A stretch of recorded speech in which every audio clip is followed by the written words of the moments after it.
aktivis nasionalis bertemu bersama-sama pada hari ini, terus nanti 2014 masih ada pemilu, berarti khayalan pertemuan ini.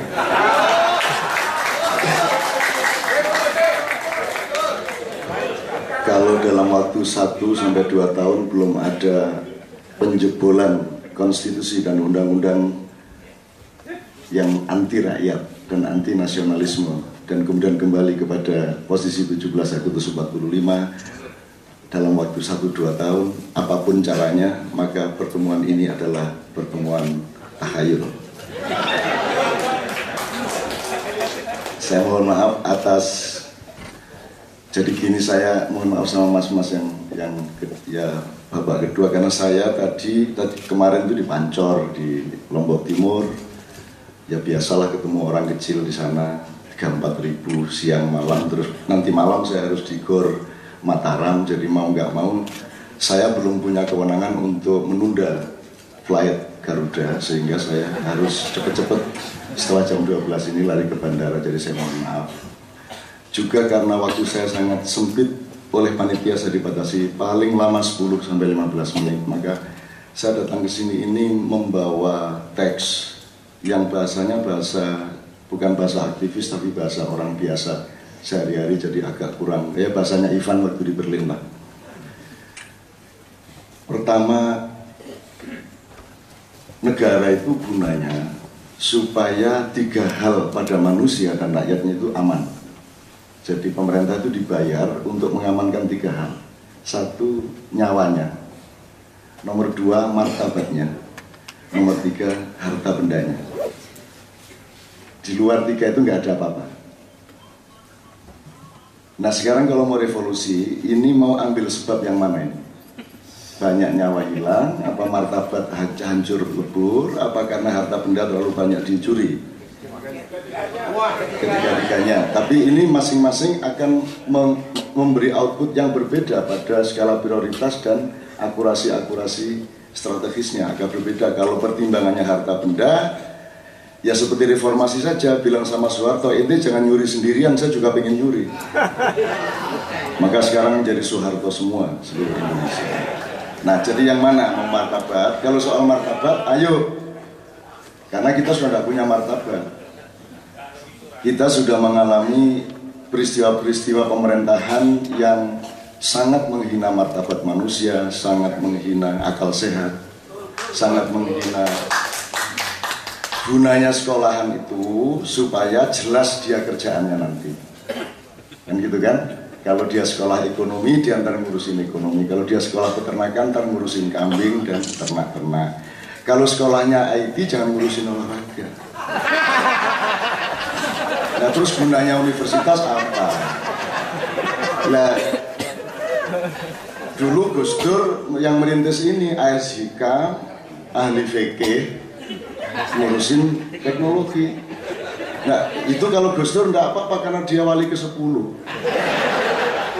Nah, tapi kalau SBY kan bukan wali, dia kan hanya orang yang ingin melindungi supaya hambalang tidak melebar-lebar ke dalamnya. Maka ditaruhlah Rai Gedek itu di. Memang saya sudah bilang bahasa sehari-hari ya, saya baca aja daripada saya. Karena tiap hari saya ngomong sama orang-orang biasa, jadi kalau sama aktivis saya mending saya kasih pointers. Yang pertama, judulnya 6 Jalan Revolusi. Aslinya 5, cuman di sini terus berpikir ada 1 lagi.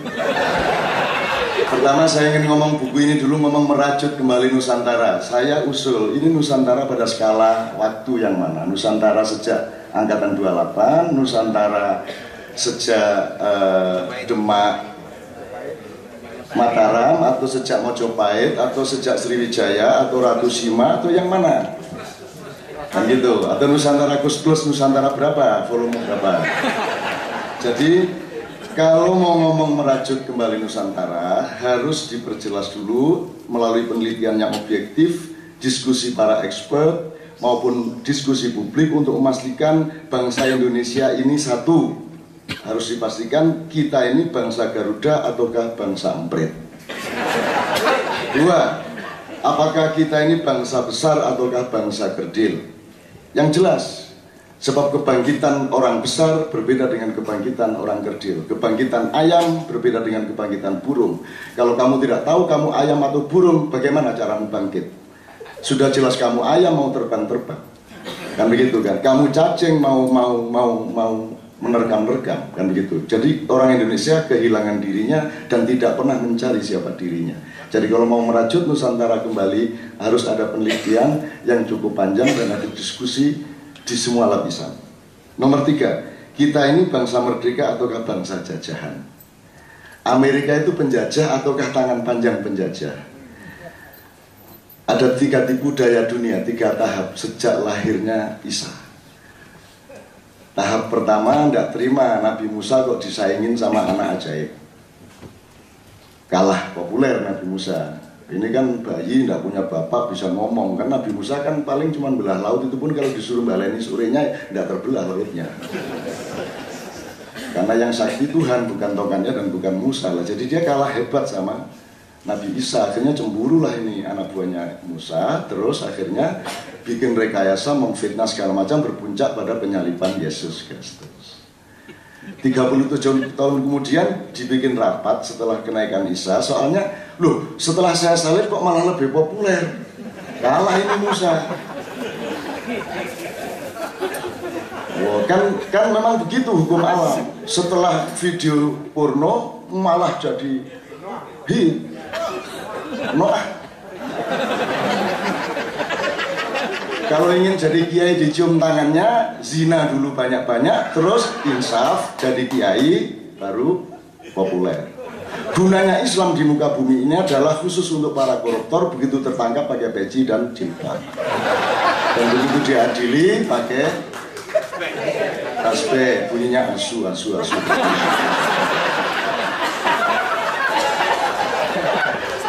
Guyon ini dadang kafir liberal ini bikin kamu.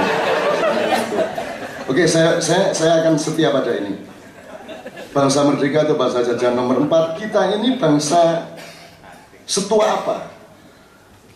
Kita ini lebih muda dari orang Yahudi, apa kakeknya orang Yahudi? Kalau Yahudi suka menipu, apa tidak benar bahwa kita lebih pandai menipu? Sepandai-pandai Yahudi menipu, masih lebih pandai kita, karena mereka hanya cucu kita. Karena kita lebih tua dari Nabi Ibrahim. Kita adalah anaknya Nabi Nuh ketika istrinya dirasuki iblis. Hamil jadi kita. Maka kelakuan kita campuran malaikat dengan iblis. Ini kalau tidak percaya silakan selidiki. Kamu tidak akan punya bahan, hanya aku yang punya bahan. Nah jadi Nusantara yang mana, Bu? Oke, saya maksudnya yang penting kan orang kompak ya. Tapi kan boleh dong orang dikasih gede hatinya. Kamu itu dulu turunan ini. Apa ini hubungannya sama Atlantis, Sundaland, ya toh? Sundawiwitan, Inkamaya. Ataukah bangsa Indonesia, bangsa Nusantara adalah hibrida gagal produk? Jadi ini campuran makhluk bermacam-macam yang agak kurang sempurna produksinya. Akhirnya gini, milih presiden dilihat gantengnya, gitu ya.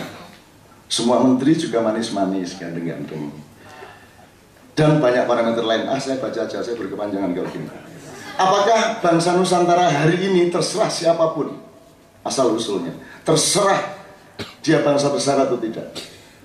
Tidak peduli dia turunan tekek, apa turunan Nabi Adam, apa turunan Homo sapien, Homo erectus, atau Homo seksual. Apakah mereka sanggup berevolusi? Kalau melihat kondisi objektif NKRI hari ini, 1, dilihat kinerja pemerintah dan mental pejabatnya. 2, filosofi kebangsaan dan konstitusi kenegaraannya. Nomor 3, semakin terkikisnya martabat dan harga diri bangsa dan manusia Indonesia. Nomor 4, tidak berlakunya akal sehat politik dan rendahnya moral pengelolaan negara yang sampai ke tingkat serendah-rendahnya. Kalau kata Tuhan, ulaika kal an'am bal hum adall. Sebagai kiai sedikit-sedikit saya keluarkan. Ulaika kal an'am artinya mereka sudah seperti hewan, bahkan lebih hina daripada itu. Nomor 5, berdasarkan terlalu banyaknya harta benda rakyat dan negara yang dirampok oleh kekuatan asing serta dimalingi oleh pengurus-pengurusnya sendiri, maka urgensi revolusi 100%.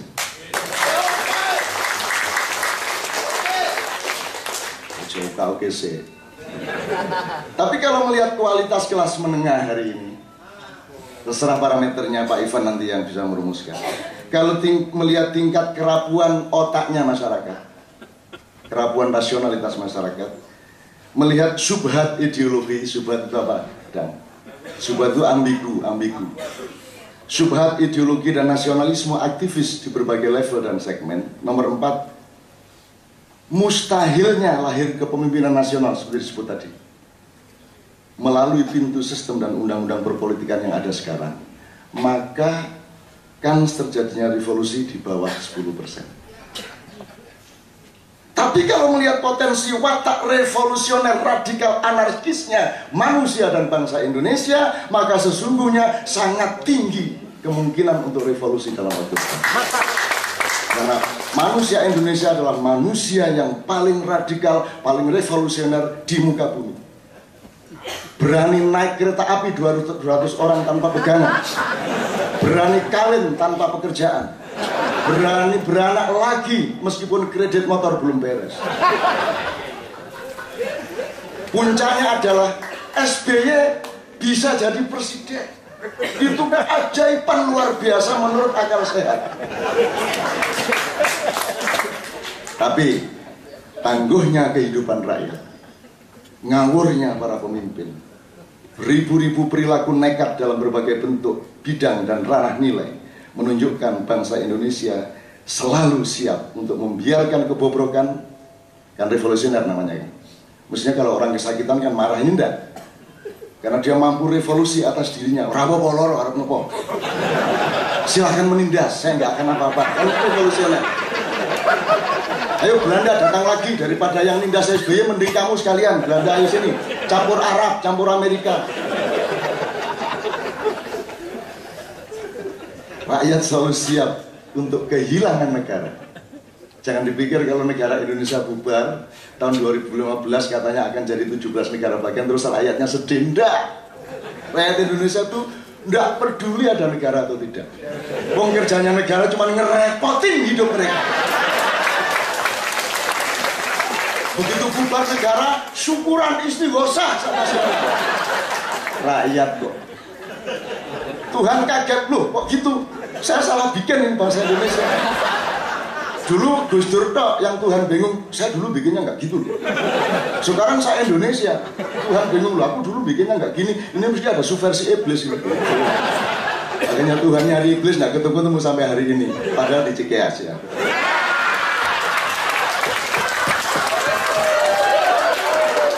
Bahkan rakyat siap dan tenang-tenang saja untuk menjadi bangsa dan negara setan, serta tidak kagum seandainya Indonesia ini menjadi negara malaikat. Karena orang Indonesia bisa menjadi setan, sedetik kemudian bisa menjadi malaikat. Jadi kalau Bang Hariman mau revolusi, rakyat siap. Nah, ini nanti halaman berikutnya soal ini. Jadi terserah mau revolusi karena alasan harta benda dicuri habis-habisan, ataukah alasan makin sirnanya martabat dan harga diri bangsa serta manusia Indonesia sampai terpuruk kerendahan dan kehinaan yang amat memalukan di mata dunia, atau karena perjuangan moral. Tapi ada 6 kemungkinan jalan revolusi. 1. Orang Madura, Mahfud MD, menunjukkan kemaduraannya. MPR sudah tidak berdaya, Mahkamah Konstitusi bisa dia bikin melakukan segala yang diperlukan oleh Hariman. Mahkamah Konstitusi menganulir sekian undang-undang dan konstitusi yang anti rakyat. Diumumkan ini tidak sah, harus ganti. Kalau tidak cocok, carok. Mahfud MD bisa bikin surat menganulir pemerintah bahwa Presiden SBY tidak sah, KPU masih syubhat, jadi tidak sah. Kalau ada revolusi dari Mahkamah Konstitusi dan kalau Mahfud berani, baru nanti saya angkat jadi presiden. Dan kalau Mahfud tidak berani, ini jangan dipuji dulu. Buktikan Madura, Mahfud.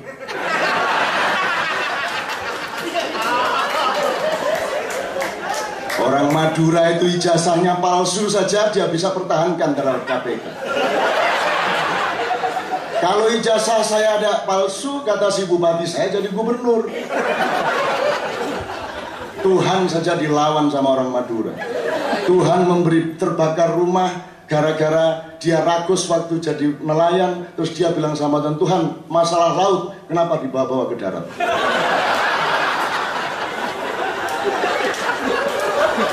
Enggak jadi revolusi, ketawa dulu ini ya.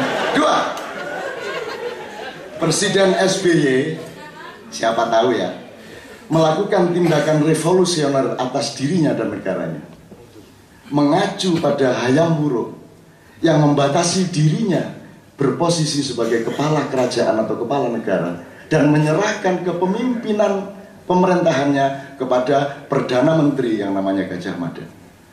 Terserah prosedur konstitusinya. Tapi SBY,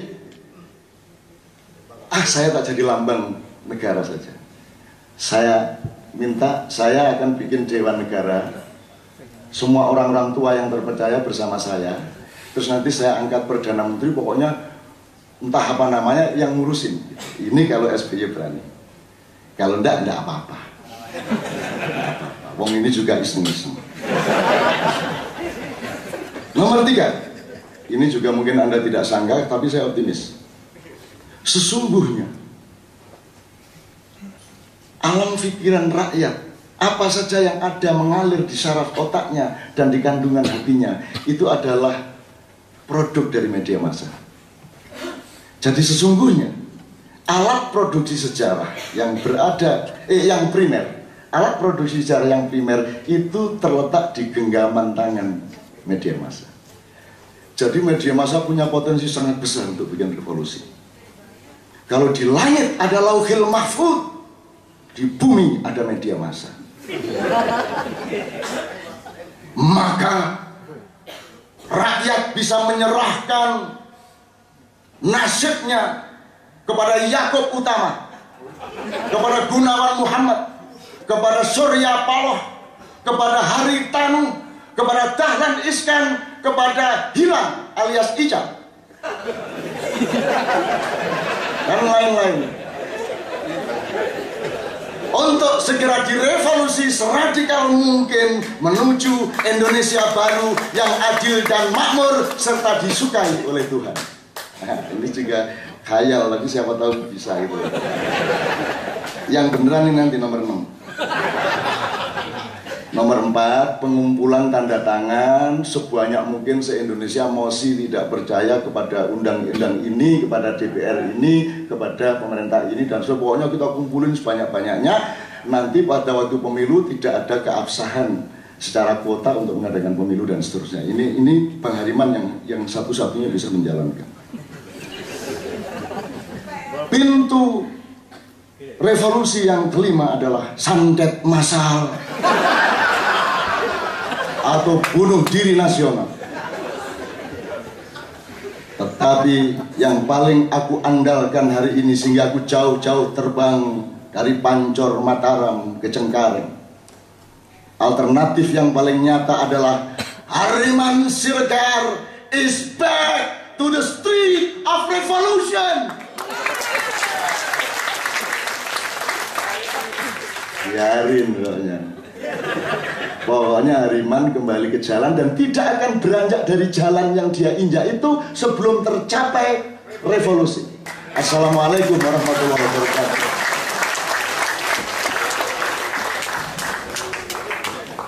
Terima kasih Cak Nun. Tidak ada komentar lain saya kira kecuali luar biasa memang Cak Nun ini kalau berorasi. Silakan selanjutnya kita lanjutkan kembali paparan ini dengan Bang Marwan Batubara yang akan bicara.